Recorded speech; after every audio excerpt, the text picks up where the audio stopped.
Necəsiz Rauf bəy? Yaxşı olunuz, necəsiz? Təşəkkürlər. Sizi və efirinizdə olan hər kəsi salamlayıram. Biz də sizi salamlayırıq. Rauf bəy, sizə debat təklif edirəm. Debat eləmək istəyirsiniz? Gecə saat 2-də debat olur abi. Gəl biraz söhbət edək. Yox, bildiyin debat. Tam elmi müstəvidə, elmi konstruksiyada debat təklif edirəm. Razısınız? Biz həmişə razıyıq. Sadəcə biraz yorğunam. Yəni 4 saatı canlıdayım. Ola bilər, mən də yorğunam. Mən də o qədər ideal deyiləm. Amma debat təklif edirəm. Eləyirsiniz yoxsa yox? Müəyyən mövzuda danışa bilərik əslində. Burası da 1-2 dəqiqəlik biraz mən istirahət edeyim. Siz də biraz şey eləyin. Bir dənə də bu oyunu qəbul edeyim, başlayaq. Bildim, ya debat eləyirik ya yox? Eləyirik. Okay. Deməli arkadaşlar, bugün Amma səndən bir dənə xahişim var, üzr istəyirəm, sözümü kəsirəm. Tam ciddi elmi müstəvidə danışaq da, yəni zarafata vurmayaq. Həmişə mən diqqət eləmişəm, Rauf, sənin canlılarında çıxıb mənim qarşıma və ya ümumiyyətlə misafir kimi qoşulduğun efirlərə də diqqət edirəm. Sən ümumiyyətlə insanlarla adətən debat üzərində danışırsan. Müsəlmanlara, yəni Allahın varlığı barəsində isbat tələb edirsən, dinin varlığı barədə isbat tələb edirsən. Yəni özünü ateist kimi də təqdim edirsən. Hətta yayım açıb Allah yoxdur yazırsan. İndi əl-qərəz mənim səndən tələbim budur ki, gəl sənlə tam elmi müstəvidə, elmi çərçivədən çıxmadan hər kəsə lazım olan səviyyədə debat edək. Yəni bu təklifi əgər qəbul eləməməkdə şansın var, sorun yoxdur. Və əgər bir şərtim, səndən bir dənə şərt istəyim var, yəni bu debatda bir dənə şərtim var. Evet. Bir dənə şərtim budur ki, məsələlərə ciddi yanaşırıq. Yəni zarafata vurmur da. Qısa formada fikrimi bildireyim, başa düşdüm səni. Yəni dediyin sözləri başa düşdüm. Okay. Yəni bizim indiyə kimi bir neçə dəfə söhbətlərimiz olub, PK-lar falan eləmişik və orada söhbətlər eləmişik. Yəni həmçinin sən də zarafat eləmisən. Nəinki sən daha çox zarafat eləmisən ki, nəinki mənə qalanda da belə götürəndə. Yəni mən də təbii ki, mən həmişə canlı yayımlarımda demişəm ki, mən Müntəzirin xətrini çox istəyirəm. Müntəzirlə bağlı bir sorunumuz yoxdur bizim. Sadəcə bəzi məqamlar olub ki, sən düzdür o gün əsəbləşmişdin və mən də ona izah verdim. Deyirsən ki, mən olmadığım bir yayında, orada indi biraz problemlər oldu. Mən olmadığım bir yayında, mən haqqında niyə danışırsan? Başa düşdün? Yəni mən onu deyəcəkdim ki, ona qalsa, yəni şəxsiyyətin barədə sırf yüksək səviyyəli təhdidlər işlətməmişdim də. Ona qalsa, onda yəni biz əxlaqdan keçək.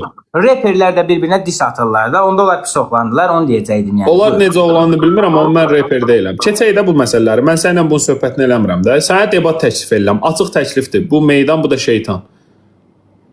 Buyur abi, nədən istəsənsə qısa formada danışa bilərsən. Okay. Yox, bax, mən təkrar edirəm, Rauf. Ümumiyyətlə debat əvvəla nədir? Birinci gəl bunu təyin edək. Debat ortaya təyin olunmuş ortaq mövzu üzərində hər iki tərəfin öz fikirlərini bildirməsi, sonra bildirilən fikirlərdən, daha doğrusu fikirdən əvvəl mövqeylərin bildirilməsidir. Və bildirilən mövqeylərə hər iki tərəfin iradları və iradlara verilən cavablar üzərində debat olur. Mən də sizə təklif edirəm ki, Rauf bəy, siz hər zaman müsəlmanlarla debat konstruksiyası üzərində danışırsınız. Gəlin birinci növbədə bir mövzu təyin edək. Misal üçün, bir yaradıcı varmı, yoxsa yoxdurmu? Bu mövzu üzərində siz ateist, siz mövqeyinizi bildirin, sonra mən bildirim. Ya istəyirsiniz mən bildirim, sonra siz bildirin, sonra hər iki tərəfin mövqeyini, iradları bildirək. Və iradlara da cavab verməyə çalışaq. Elmi müstəvidə insanlarda qulaq asıb faydalansın. Nə deyirsiniz? Müntəzir bəyə hörmətimiz var və mən düşünürəm ki, Müntəzir bəyi ona görə çox istəyirəm ki, ən azından müsəlmanlardan savadlısı hesab olunur və düşünürəm ki, ən yaxşı öz dininizi siz təbliğ eləyə bilirsiniz. Buna görə sizə böyük hörmətimiz var, buna görə çox sağ olun və mən hörmət əlaməti olaraq Müntəzir bəyin xətrini çox istədiyim üçün birinci danışmaq şansını ona verirəm. Yəni qəbul edirsiniz də debatı, mən belə başa düşdüm.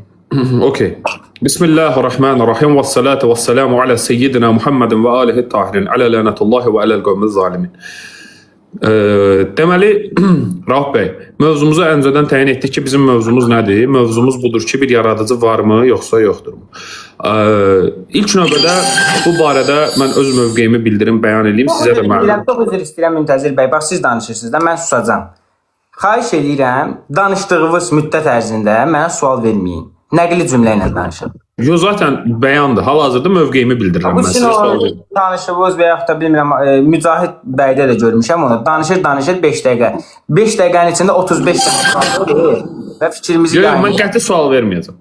Mən də nəqli formada danışacağam, siz də nəqli formada danışacaqsınız. Sual vermək qadağandır. Buyur. Hətta gəl təklif edirəm, qarşı tərəfin ümumiyyətlə fikirlərinə belə hal-hazırki ilkin mərhələdə müdaxilə etməyək. Çünki yenə də deyirəm, biz başda dedik axı debat nədir? Bir mövzu var. O mövzuya iki fərd üzərində hər kəs öz mövqeyini bildirir. Yəni biz bir dəqiqə mövqeyimizi bildirək. İki və ya daha çox tərəfin, yəni müəyyən bir mövzu haqqında qarşılıqlı arqument və dəlillər gətirərək danışmasını mən debat kimi qəbul edirəm. Mən ümumi fəlsəfi olaraq teist bir mövqeydəyəm. Şəxs olaraq teist sayılıram. İslam dininə mənsub bir müsəlmanam. Bir yaradıcının varlığı barəsində olan inancım isə onun mövcud olmasıdır və bu Allah Əzzə və Cəldir. Mənə görə yox, mənim dinimə görə bəşəriyyətdə ibadətə və itayətə layiq tək məbud Allah Əzzə və Cəldir.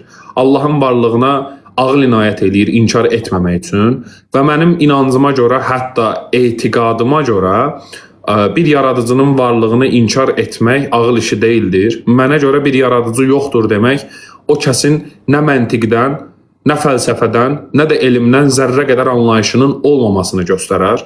Və mən eyni anda etiqad edirəm ki, İslam dini haqq bir dindir və İslam dini Allah Əzzə və Cəlin bəşəriyyət üzərinə nazil etdiyi haqq və sonuncu dindir. Özündən əvvəlki dinləri özündə cəm edən bir dindir. Mənim dinimin əsası üsul-i din olaraq 3-dür. Üsul-i məzhəb olaraq 5-dir. Üsul-i dinin əsası isə ilkin mərhələdə təvhiddir.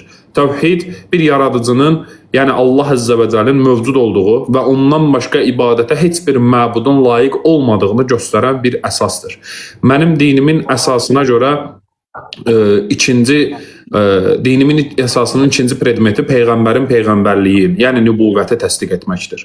Mən etiqad edirəm ki, Allah Əzzə və Cəl aləmlərə rəhmət olaraq və sonuncu dini nazil etdiyi Muhammed sallallahu aleyhi və səlləmdir. Və eyni anda mənim dinimin əsası və sonuncu hissəsi olan məad anlayışı vardır. Ölümdən sonraki həyat, cənnət və cəhənnəm və digər mövcud olan qeybi aləmlərin özünün varlığına etiqad etmək. Bu mənim dinimin, üsul-i dinimin 3-cü hissəsidir. Mən bu məsələlər üzərində öz mövqeyimi açıq bəyanla bildirdim. Mən İslam dininə mənsub bir müsəlmanam və sizdən də istəyim budur ki, zəhmət olmasa sual vermirəm. Tam asan formada sizdən öz mövqeyinizi bir yaradıcının varlığına dair, o varmı yoxsa yoxmu məsələsinə dair mövqeyinizi, inancınızı, etiqadınızı mənim bildirdiyim kimi qısa müqəddimə şəkildə bildirin. Bir də uşaqlar aşağıda... Neyse. Deməli arkadaşlar, mən dəstək olan yoxdur uşaqlar, mən çatmır ya, bu belə yəni. Bir də uşaqlar ekranı da bəyənin zəhmət olmasa Rauf bəyi dinləyək. Buyurun Rauf bəy. Yəni mən bir əziyyət çəkilir və dəstək yoxdur, məsələn görmürəm onu. Və mən düşünürəm, mənim yəni inancım nədir? Mən bütün dinlər haqqında müəyyən səviyyədə mənim məlumatım var. Demirəm ki, bütün dinləri, dini etiqadları mükəmməl səviyyədə bilməyim haqqında indiyə kimi heç bir yerdə məlumat verməmişəm. Bu bir. İkinci olaraq, mən demək istəyirəm ki, Tanrının varlığını niyə qəbul eləmirəm mən? Qısa formada fikirlərimi deyirəm. Dünyada indiyə kimi elmi tədqiqatçıların, alimlərin, həmçinin də bir çox bu mövzu ilə maraqlananların fikirlərinə görə dünyada 10 mindən çox din və dini etiqad var. Etiqad var. Din və dini etiqad. Mən buna görə buradan düşünürəm ki, yəni əgər bir tanrı yaradıcı varsa, mən ona qarşı namusluyam. Mən bir tanrıya qarşı namusluyam, əgər bir yaradıcı varsa.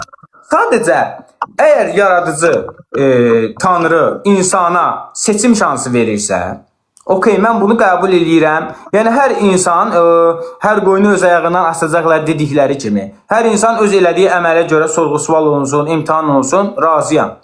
Amma demək istəyirəm ki, ən azından bu qədər dinin və bu qədər etiqadın yaradılmasına Yəni düşünürəm ki, yaradıcı icazə verməzdi, yəni verməsin. Bax belə. İndi yaradıcıdan deyirsiniz. Növbəti olaraq da siz deyirsiniz ki, mənim dinim İslam dinidir. Qısa. Bizə maraqlı deyil hansı məzhəbin nümayəndəsisiniz və yaxud da ki, neçəsinə hörmət edirsiniz, neçəsini eləmirsiniz və yaxud da məzhəbiniz, təriqətiniz nədir? Sadəcə, yəni müsəlman dediniz, mənə bəs elədi. İslam dinində bir çox problemlər var mənə görə.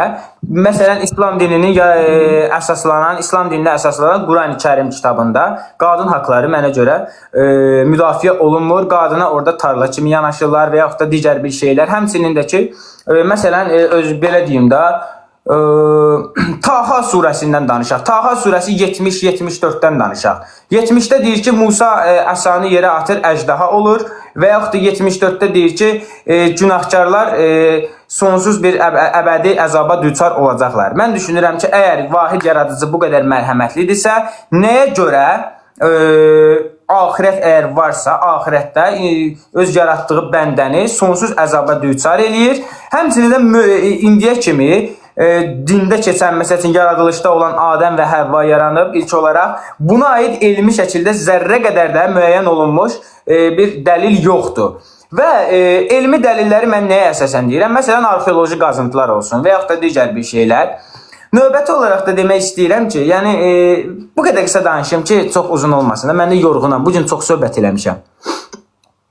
Bitirdiniz? Bəli, çox qısa danışıram. Əslində dəhşət yorğunam yəni. Təşəkkür edirəm. Əvvəla siz böyük debat əxlaqsızlığı elədiniz hal-hazırda. Nəyə görə? Debat əxlaqsızlığını buna görə elədiniz ki, siz özünüz ən başda mənə bildirdiniz ki, danışanda ilkin mərhələdə mənə sual verməyin, amma siz hal-hazırda irad mövqeyinə keçdiniz artıq. Nə öz mövqeyinizi bildirdiniz, nə bir şey. Mən sizin dinlər barədə mövqeyiniz mənə maraqlı deyil. Bizim mövzumuz yaradıcının varlığı və ya yoxluğu barəsində idi və mən sizin mövqeyinizi bu mövzu üzərində istəmişdim.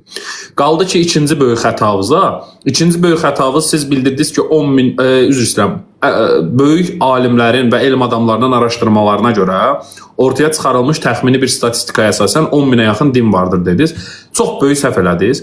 Ümumiyyətlə, metodologiyadan asılı olaraq hal-hazırda əlimizə gəlib çatan ən bəsit statistikaya əsasən 4000-dən yaxın din var. Yəni bundan artıq din yoxdur.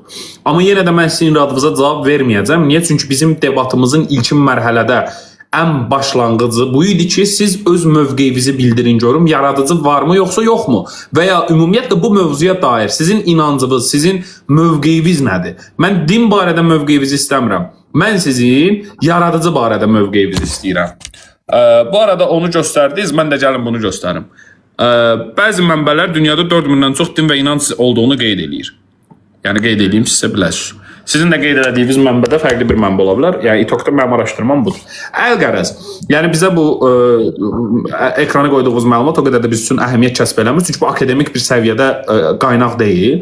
Akademik qaynaq nədir? Misal üçün mən sizə Hüdus dəlilini gətirəndə əlimdəki o Hüdus dəlilinin müəllifi olan İbn Sinanın kitabından açıb birbaşa o Hüdus dəlilinin əsasını oxuyuram. Bu akademik qaynaq sayılır.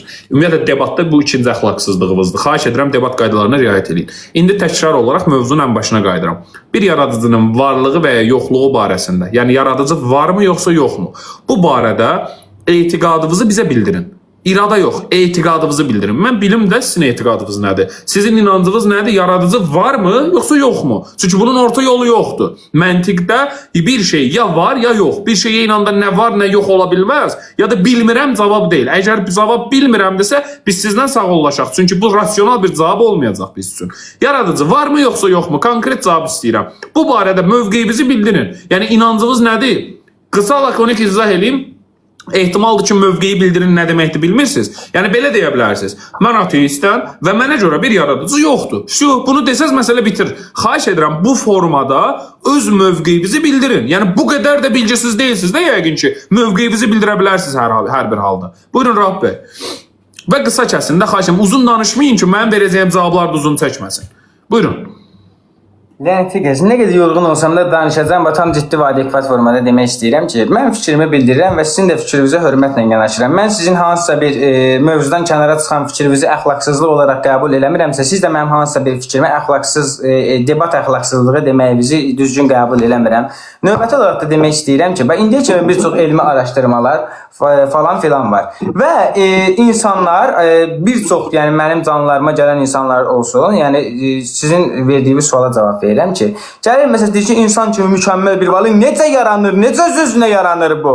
Və mən demək istəyirəm ki, insanlar bilmədiyi bir şeyə biri yaratdı deyir. İnsanlar bilmədiyi bir şeyə biri yaratdı deyir.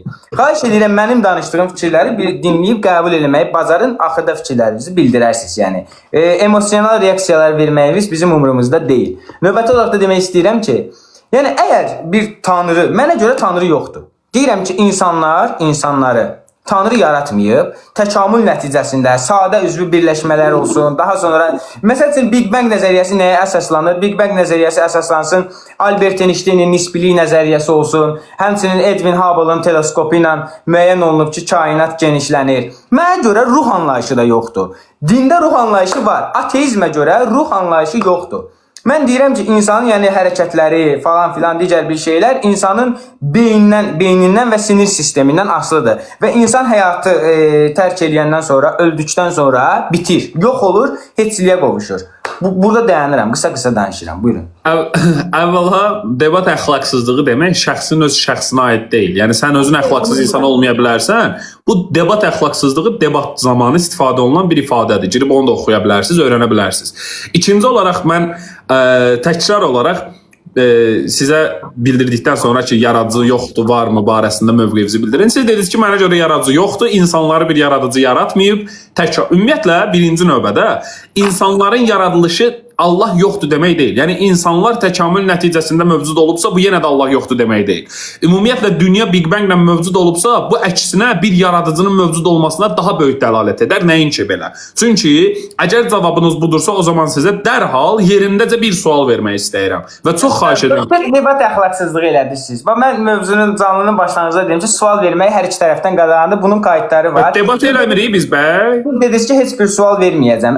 Okey, sual vermirəm, yaxşı. Amma insanlar dinləsin deyə mən, yəni debatda sual verilir, debatın ilkin Rahab bəy, debatda sual olur, sən də mənə sual verəcəksən. Üzrsən, siz də mənə sual verəcəksiniz. Deyir, şərti şunda kəsdi ki, xırmanda yamalaq. Bildim, mən sizə sual verməyəcəm, siz mənə sual verməyəsiniz. Yaxşı, biz necə debat edəcəyik sizinlə? Dediniz ki, gəlin sual verməyə, bax, qaydı var da bunun. Mən dedim, müqəddimədə ilkin mərhələdə əqidəmizi bəyan edəndə sualla bitirməyək. Mən razılaşdım bundan. Zaten ilk cümləmdə, ilk danışanda sizə sual vermədim ki mən. Mən də deyim ki, əvvəl başlanğıcdan sona kimi nəqli cümlə ilə siz də öz fikirlərinizi bildirirsiniz, mən də.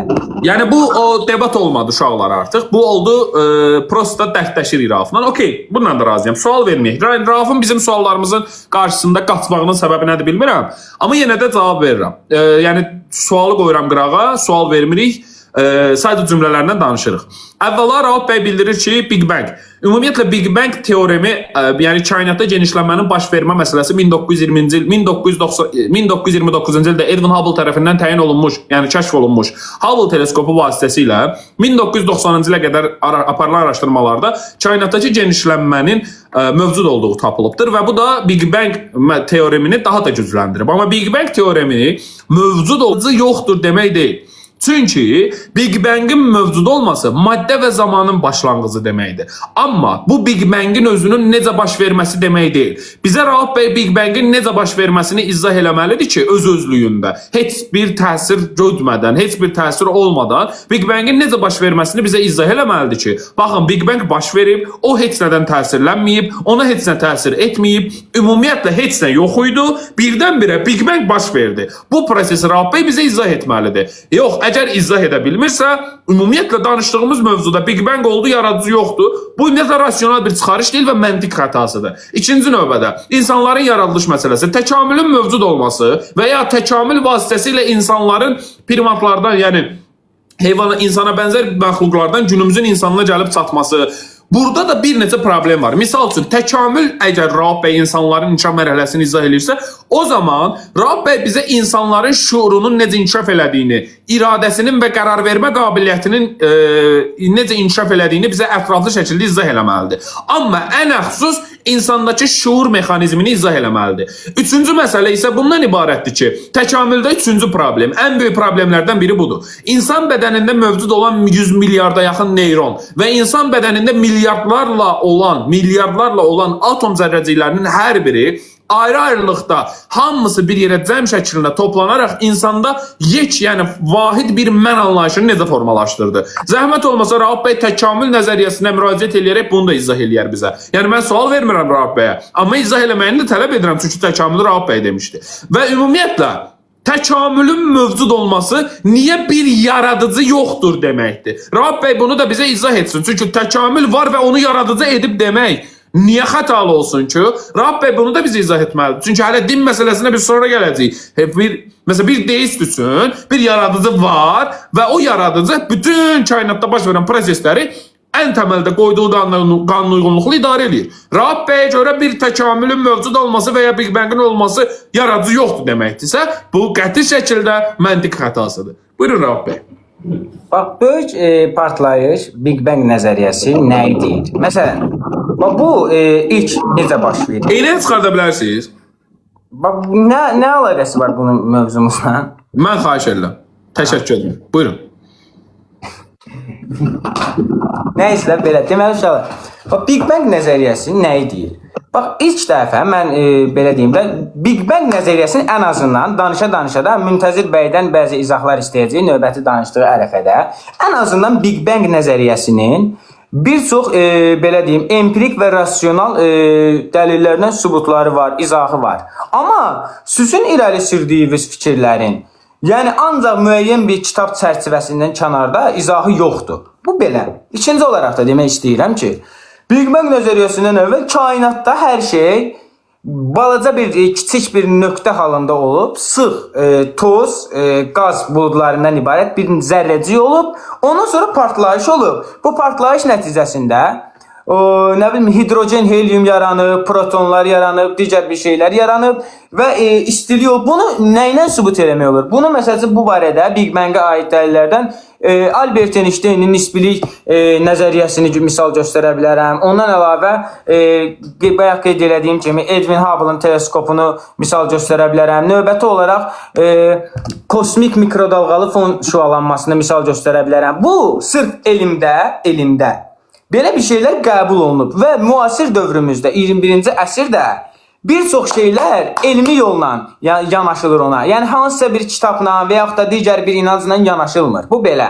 Növbəti olaraq da demək istəyirəm ki, növbəti olaraq da sual verdiniz ki, şuur necə yaranıb? Mən düşünürəm ki, hər dövrdə insanın özünə məxsus bir şuuru olur. Yəni insanın əcdadının meymun yox, primat olduğunu mən qəbul edirəm. Başqa bir primat. İnsan meymundan yaranmayıb. Həmçinin üçüncü olaraq da Müntəzir bəyə belə bir sual vermirəm və izahını istəyəcəm ki, mən düşünürəm ki, Müntəzir bəy 1-2 il ərzində bədənində tük olan istənilən bir yerə əl vurmasa, təmizləməsə 2 il ərzində o primatlara bənzəyəcək. Bax, belə bir iddia qaldırıram. Əksini izah eləsə bizə, yəni mən diqqətlə qulaq asacağam ona. Yəni, insanın şuuru da hər dövrün, hər sivilizasiyanın özünə uyğun şuuru olur. Və burada mən düşünürəm ki, ruh anlayışı yoxdur. İnsanın beynindən və beyin hüceyrələrindən asılıdır. Növbəti nə mövzusu haqqında danışmağımı deyirdiniz? Zəhmət olmasa dinləyərdiniz, mən təkrar eləməyəcəm. Çünki sizlə debat edirik. Demək, yəni, okey, onda mən burada dayanıram. Yəni, yadımda qalan qədər danışdım. Əvvəla qeyd edeyim ki, Rauf bəy son dediyi cümlədən başlayıram ki, 2 il ərzində Müntəzir bəy üzünün tük olan yerlərinə toxunmasa, yəni oraları təmizləməsə, belə çıxır ki, primata bənzəyəcək. Əvvəla burada böyük bir xəta var. Çünki biz bilirik ki, bugünkü gün primatlar məsələsi çənə sümüyü və insana bənzər deyilməsinin səbəbi sadəcə göz qişalarının insana bənzəməsi üzərindədir. Adətən fərqlilik çənə sümüyü və baş formasına, baş sümüyünə görə fərqlənir. İkinci bir məsələ nədir? Yəni ona görə mənim bu günlərin bədənimdə nə qədər tük çıxsa da, mən yenə də mənim çənə sümüyüm və baş sümüyüm dəyişməyəcəyini görə mən heç o primatlara bənzəməyəcəm. Üçüncü bir məsələ nədir? Rauf bəy bildirdi ki, mən primatlardan bizim gəldiyimizə inanıram. Mən meymunlardan gəldiyimə inanmıram. Əvvəla qeyd edeyim ki, burada da çox böyük xəta var. Çünki hər bir halda eyni atadan gəlmiş sayılırsınız. Çünki bugünkü gün Darwinin təkamül nəzəriyyəsinə görə meymunlarla siz əmioğlusunuz. Yəni sizin babalarınız eynidir. Yəni eyni kökdən gəlirsiniz. Aranızda da sizin sadəcə beyninizdəki neyron fərqi vardır. Yəni Rauf və ya meymun arasında sadəcə neyron fərqi vardır. Üçüncü məsələ nədir? Rauf bəy Big Bang məsələsini izah eləmək üçün qeyd elədi ki, Big Bang teoreminin özünün mövcud olma məsələsi, özündən əvvəl mövcud olan qaz buludları və s. bunların hər birinin, ümumiyyətlə bütün bu məsələlərin hamısı nöqtə qədər kiçik bir zərrəcik içində yığılmışdı və ondan sonra böyük bir partlayış baş verdi. Əvvəla Rauf bəydən mən bunu soruşmamışdım. Mən Rauf bəydən soruşmuşdum ki, Rauf bəy, çox xahiş edirəm, bizə izah eləyin görüm. Big Bang partlayışı hər hansısa bir təsir olmadan, çünki fizikada qanun var, təsir əks təsirə bərabərdir. Hər hansısa bir təsir olmadan Big Bang partlayışdırsa əgər, yəni bir belə puf eləyib bir partlayış baş veribsə, bu partlayış heç bir təsir olmadan necə baş verdi? Mən bunu izahını istəyirəm. Çünki bu təsirin olması üçün məkanın olması mütləqdir. Ya da ümumiyyətlə qaz buludlarından Big Bang niyə ümumiyyətlə bu partlayış niyə baş verdi? Əgər bunun cavabı təsadüfdürsə, sual vermirəm, ona görə özüm izah edirəm. Əgər bunun cavabı təsadüfdürsə, bu rasional bir cavab deyil. Yəni bunun cavabı təsadüfdürsə, bu rasional bir cavab olmayacaq. Ona görə ki, rasional çıxarışa görə ortada bir empirik dəlilləndirmə olmalıdır Rauf'un mövqeyinə görə. Çünki Rauf buna empirik cavab verməlidir. Yəni ölçülə bilən bir şeylə. Üçüncü məsələ isə nədən ibarətdir? Üçüncü məsələ isə bundan ibarətdir ki, Rauf bəyin bir şeydən heç xəbəri yoxdur. Mən buna çox təəssüfləndim. Ümumiyyətlə bütün kainatın başlanğıcını il olaraq 13,5 və ya 14,5 milyard il öncəyə qədər Big Bang partlayışını, yəni tam olaraq bura qədər hesablayırlar. Baxın, maraqlı nüans nədir? Maraqlı nüans burasındadır ki, Rauf bəy 14,5 milyard il əvvəl baş vermiş məsələlər haqqında elə danışır ki, sanki Big Bang'ı partladan Rauf idi. Amma 1400 il öncə baş vermiş hadisələr barəsində Rauf bəyin elə sualları və ya məsələlərə epistemoloji skeptisizm mövqeyindən elə yanaşır ki, bilgi tələb eləməsi çox suallar yaradır. Amma Rauf bəyin 14,5 milyard il əvvəl baş vermiş məsələlər haqqında bu qədər əmin danışmasının səbəbi nədir? Mən həqiqətən bundan maraqlanmaq istəyirəm. Çünki Rauf bəyin bu boyda məsələlər haqqında danışdığı heç bir şeyin epistemoloji olaraq %100 dəlili yoxdur. Yəni nə qədər əlimizdə olan bilgilər varsa, hamısı zənn üzərindədir. Yəni biz bu günlərim Edwin Hubble'ın teleskopu ilə kainatdakı genişlənməni ölçə bilirik, amma bu Big Bang baş verib demək deyildir. Sadəcə o nəzəriyyəni dəstəkləyir. Biz bu günlərim Big Bang partlayışının baş verməsinin %100 bu partlayış baş veribdir və bu partlayış 14,5 milyard il əvvəl baş veribdir və ondan 10 milyard il sonra insanlıq, canlılıq yaranmağa başlayıb ki, bu da çox maraqlıdır ki, necə oldu başladı. Rauf bəy təkamül məsələsinə görə bunu da izahləməlidir. Çünki cansızdan canlıya keçid, sonra da bir hüceyrəlinin iki hüceyrəliyə bölünməsi abiogenez nəzəriyyəsini Rauf bəy bizə təfsilatlı şəkildə izah eləməlidir. Və ən son Rauf bəy çox xahiş elədi ki, sual verməyim, amma bunu soruşmasam mənim ürəyim partlayar. Bir dənə bu sualı verəcəm bu debat əsnasında. Rauf bəy, təkamül nəzəriyyəsində cinslərin bölünməsi, kişi və qadın ayrımı necə oldu? Deməli, Müntəzir bəyin qaldığı yerdən davam edir. Birinci olaraq Müntəzir bəy deyir ki, partlayış 14,5 milyard il əvvəl. Mən orada qalmamışdım. Və burada, bax belə deyim də, okey də, plus. Bu 10,8 milyard il bundan əvvəl olub. Yəni, mən deyirəm ki, bu, belə deyim də, təkamülün ən azından, dolayısıyla elmi açıqlamaları var. Yəni sizin ortaya qoyduğunuz iddialara baxanda elmi açıqlamaları var. Və bu açıqlamaları mən verməmişəm. Yəni o Hubble'ın teleskopu ilə mən baxmamışam kəhkəşana. Növbəti olaraq da yəni belə bir söhbət eləmək istəyirəm ki, deyirsiniz ki, epistemoloji skeptisizm dəqiq bilinib bilinməyəcəyinə şübhə ilə yanaşan fəlsəfi baxışdır. Yəni mən bunu belə qəbul edirəm, öz yəni biliyimlə. Heç aydan oxumuram, heç aydan demirəm. Sadəcə sizin o mövzularınızı burada qeyd elədim ki, cavab verim. Növbəti olaraq da demək istəyirəm ki, bəs yaxşı, okey, biz Big Bang'dən öncə nəyin olmağına aid, yəni onu kim kəşf eləsə, onu kim sübut eləsə, ona Nobel mükafatı verəcəklər. Mən təklif edirəm ki, Müntəzir bəy kimi enerjili, savadlı bir insan, yəni biraz da bu enerjini elmə, fəlsəfiyə, məntiqə həsr eləsə, Dolayısıyla bəlkə də biz bu Big Bang-dən öncəsində oturub köməkləşib tapa bilərik. Ki gəlib burada bəzi mifologiyaları müzakirə eləməkdənsə, növbəti olaraq da demək istəyirəm ki, yəni bəs insan primatdan yaranmayıbsa, Müntəzir bəy bizə bundan sonra danışanda insanda niyə görə quyruq sümüyünün olmağını izah eləyər. Növbəti formada demək istəyirəm ki, yəni bu abiogenez, biogenez, yəni nədir? Cansızlardan canlının yaranması və yaxud da tək hüceyrəlidən çox hüceyrəlinin yaranması. Bu barədə biologiyada açıqlamalar var, yəni. Bunu durub mənim burada izah eləməyim məncə mənasızdır, həm də gecdir. Gecə saat 3-ə işləyir. Buyurun. Bitirdiniz? Bəli. Bu arada buradan Aysu xanıma təşəkkür edirəm. Dünən mənə bu ətiri hədiyyə verib. Müntəzir bəy ətir burada, oradan yadıma düşdü. Hə, buyur abi. Əvvəla qeyd edeyim ki, bu arada Rafat günün neçəsi idi? Avqustun onu. Hə. Keçmiş ya, 14 gün keçib adı günü. Təbrik edirəm keçmiş adı günü. Əvvəla bir dənə şey qeyd edeyim ki, Rauf bəy məndən çox maraqlıdır ki, mən verdiyim sualların cavabı olaraq məni biologiya kitabına yönləndirir ki, biologiyada bunların hamısının izahı var. Eyni anda özü mənə sual verir ki, insanda quyruq sökümü niyə var? Yəni, adama verdiyim sual üçün cavab vermək əvəzinə məni kitaba yönləndirir, amma məndən kitabda yazılan məlumatı əldə istəyir. Bu da çox maraqlı bir nüans idi. Əvvəla, amma ikinci bir məsələ nədir? İnsanda quyruq sökümü deyirsiniz. Mən bu günlərim sizə tonlarla adam çəkə bilərəm ki, yəni misal çəkə bilərəm ki, quyruq sökümü olmayan uşaqlar dünyaya gəlir və ya quyruq sökümü olmayan insanlar vardır. Quyruq sökümünün olması təkamülün həqiqətən mövcud olması demək deyil. Amma baxın Rauf bəy, mənim suallarıma cavab verməyə əvəzinə alternativdə siz əks sual verirsiniz. Mən sizə bir dənə sual verdim. İnsanlarda cins bölünməsi necə olub? Təkamül məsələsində bir dənə bunu izah eləyin. Başqa bir şey istəmirəm. Sən itindir ha? Bu iti tanımırsan abi. Yox. Bu it 1957-ci ildə ilk dəfə kosmosa göndərilən Laikadır. Dostum, mən burada bir siqeytiyam dedim ki, tüstü görsənməsin və dolayısıyla qulaq asıram, gəlib kameranın qabağında da oturacağım abi. Mən insanların cins bölünməsini izah eləyə bilmədim. Zəhmət olmasa, sən bizə bunları ətraflı formada açıqla. Mən də Rauf bəy, sizə bir məlumat verim. Buna görə məyus olmayın. Çünki bugünkü gün təkamül nəzəriyyəsini izah eləyə bilmədiyən böyük məsələlərdən biridir. Cinslərin bölünməsi, kişi və qadın ayrımı təkamüldə necə olub? Bu arada bunun adını uşaqlar yazır ki, Laika deyil, Hachiko'dur adı. Yəni, deyim bilərsiniz. Adı orada da yazılıb. Dog Hachiko. Yazılıb da adı. Bilirəm də, mən o indi bilməyəm, görə demişdim. Hə, okey.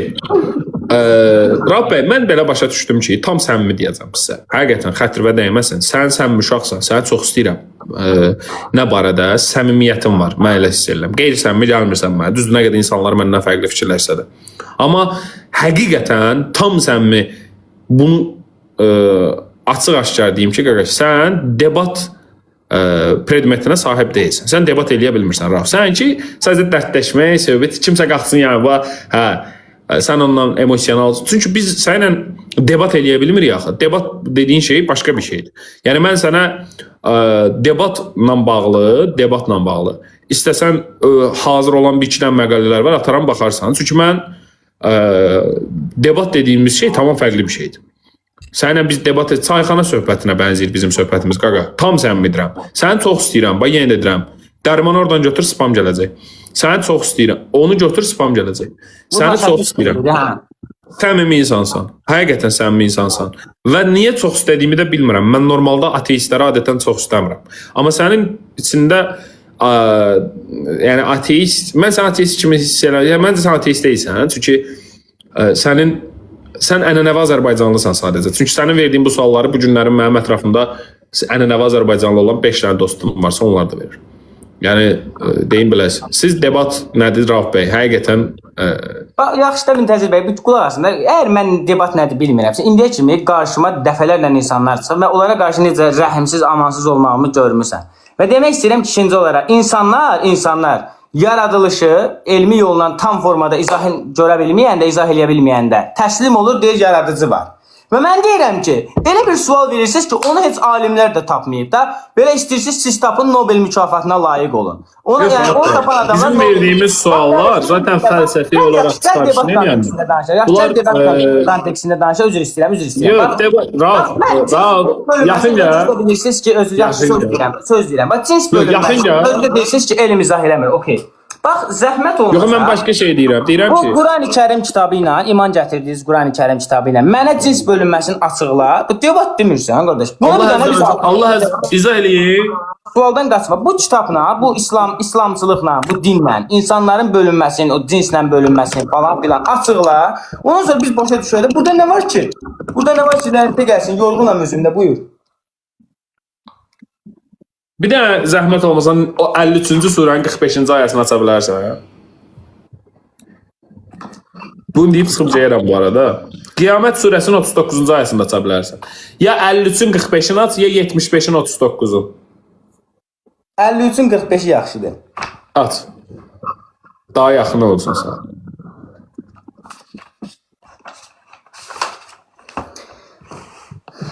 İnsanlardan və heyvanlardan ibarət iki çifti, hər bir cütü, erkək və dişi olaraq yaradan odur. Rahat bəy. Çox böyük açıqlamadır. Yox, gözlərə hara qaçırsan? Deyir, çox böyük açıqlamadır. Qaçıram.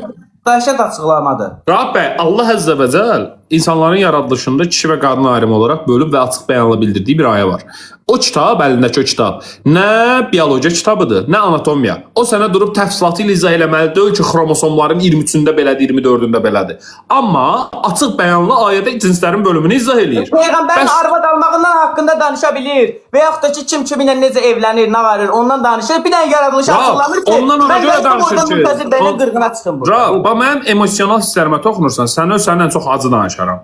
Peyğəmbərin arvad almasından ona görə danışır ki, bu gün Rauf da arvad alanda bilsin necə arvad almaq lazımdır. Rauf bu günlərim bir müsəlman olaraq arvad alanda və öz arvadına və ya anasına qarşı necə davranmalı olduğunu Peyğəmbərin davranışları ilə izah eləyir Allah Əzzə və Cəl bizə. Çünki o bizə nümunədir. Qəbul eləmirəm. Sən qəbul eləsən də eləməsən də öz yoldaşı elə rəftar elə, tarla kimi yanaş. Mən baxmıram, mən bunları qəbul edirəm. Sən arvadınla cinsi münasibət yaşayıb uşaq dünyaya gətirmirsən? O başqa söhbətdir. Burada eyni söhbət. Arvadınla cinsi münasibət yaşamaq hansı predmetli izahdır? Mən deyirəm ki, mənim yoldaşım tarla deyil. Sən istəyirsənsə elə yan. Bildim, heç kim evində yoldaşına yuxudan durub demir. Tarla bir də çay gətir də həmə. Zaten bu belə deyil, Ayraf. Sadəcə instrukt... Əzm və qüdrət sahibi olan Allah kitabında niyə elə yazır? İkinci olaraq da deyirsən ki, kitabda... Ay, qulaq as birinci. Sual vermirsən, ikinci olaraq. Sən indi o 3 dənə sual verəcəm, laqqıllayıb qalasın. İcazə ver, öz mərifətin olsun. Mənə dedin ki, Rauf, ən başda. Müntəzir 35 dənə sual verməyin. Mən başlayandan sənə sual verməmişəm. İcazə ver, verdiyin suallarıma bir cavab verim. Allah Əzzə və Cəl o kitabı Azərbaycan dilində tarla ifadəsi ilə göndərməyib. Ərəb dilində... Mənim sözümü bir də kəssən. Allah şahiddir, bax, inandığım bütün müqəddəslər and olsun. Mən danışanda sözümü bir də kəssən, həm sənə aramdakı bütün münasibətləri kəsəcəm. Nəyin ki, bu bütün TikTok platformasından əlavə bütün əlaqələrimi kəsəcəm. Həm də sənə, ümumiyyətlə mən, düşəsən o məndə çornis pisok var. Arkada cibimdədir, həmişə o arxa sağ cibimdə olur. Ora bir dənə Rauf yazacaq. İcazə ver danışaq. İcazə ver danışaq. Bax, Allah Əzzə və Cəl o kitabı Azərbaycan dilində tarla ifadəsi ilə göndərməyib.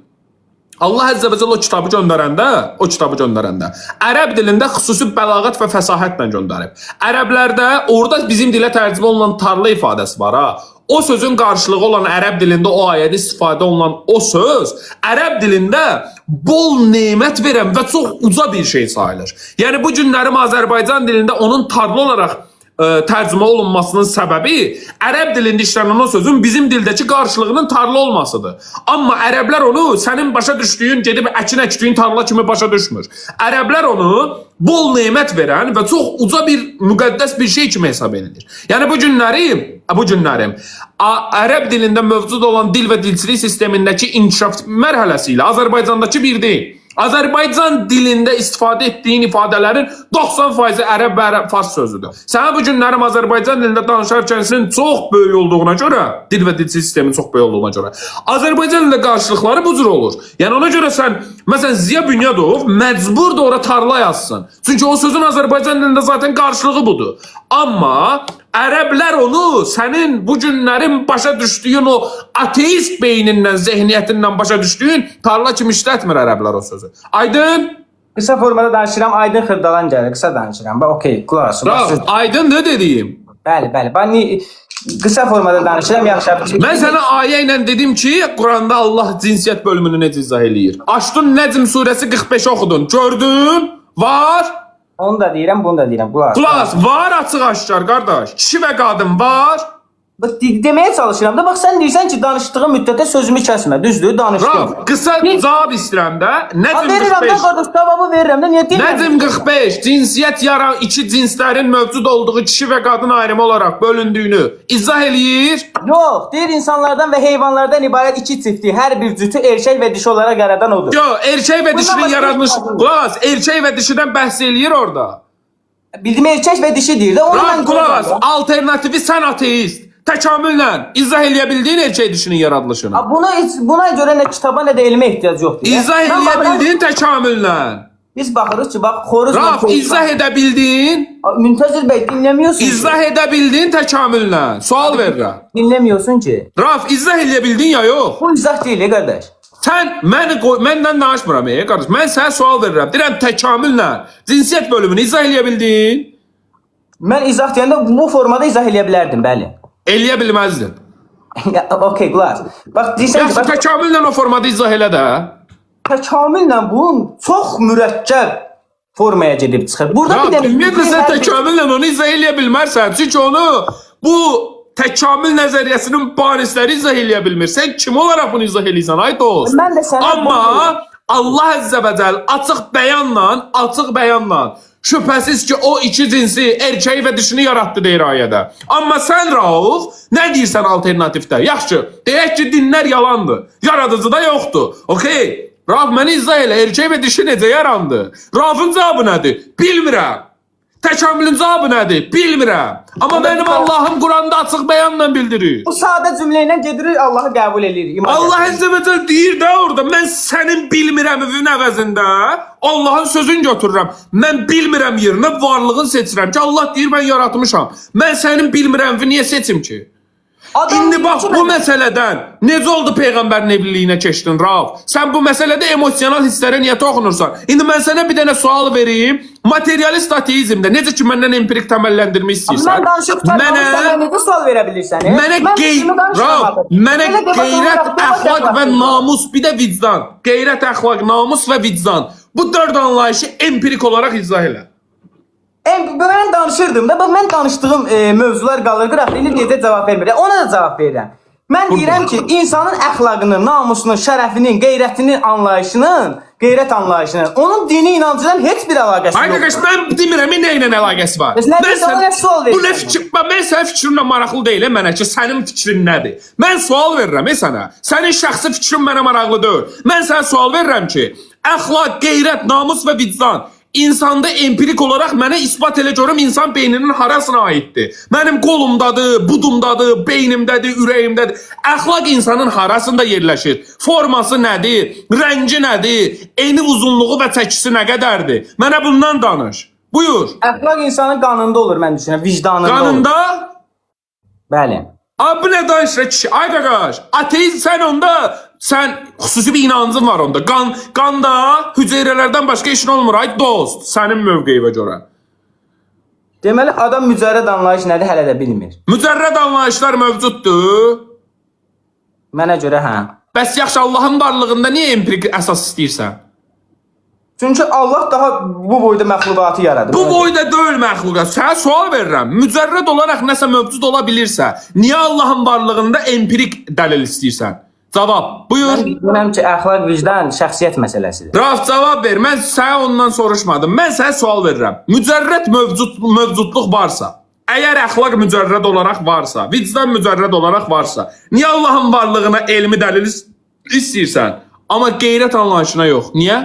Çünki əxlaq insanlara müqəddəs bir kitab göndərməyib. Ona görə. Bu cavab idi. Əxlaqın özü bu günlərin var və sənin həyatında böyük rol oynayır. Bir ateist olaraq yaradıcını inkar eləyə bilirsən, amma əxlaqı eləyə bilmirsən. Zəhmət olmasa əxlaqı bizə elm olaraq izah elə. Eləyə bilməsən sənin əxlaqın yox. İmkan verməz, qardaş. Rauf, əxlaqın mövcud olduğunu bizə elmi olaraq izah eləyə bilməsən sənin əxlaqın yoxdur. Buyur. Mən deyirəm ki, əxlaq insanda şəxsiyyət məsələsi. Allah var, Rauf. Mənə görə yox. Çünki elmi dəlili yoxdur. Bəli. Vicdan var, Rauf. Mənə görə var. Elmi dəlili var. Var. İsbat elə. Bax, mən burada, bayaqdan sən burada... Uzatma, ispat. Əxlaq və vicdan. Mən deyirəm ki, mən Vicdanı mənə elmi olaraq ispat elə, buyur. Uzatma, qısa və net. Demir ki, mən, abi, sən belə... Raf, elmi izah verirsən ya yox. Yəni, səfsət eləyəsən, söz kütləsi. Mən, bax, dost, qulaq az.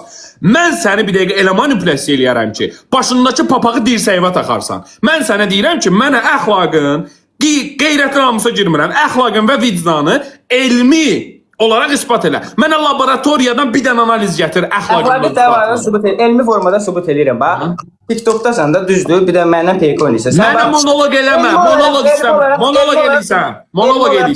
Konkret elmi dəlil. Məsələn, biologiya kitabında cinslərin bölümü, quyruq sökümü yazıldığı kimi əxlaqın varlığına da dəlil var. Bu tonda danışmağınız sizin əxlaqdan xəbərsiz olmağınızdan xəbər verir. Yo, mən sənə uyğun olaraq danışıram, cavab istəyirəm.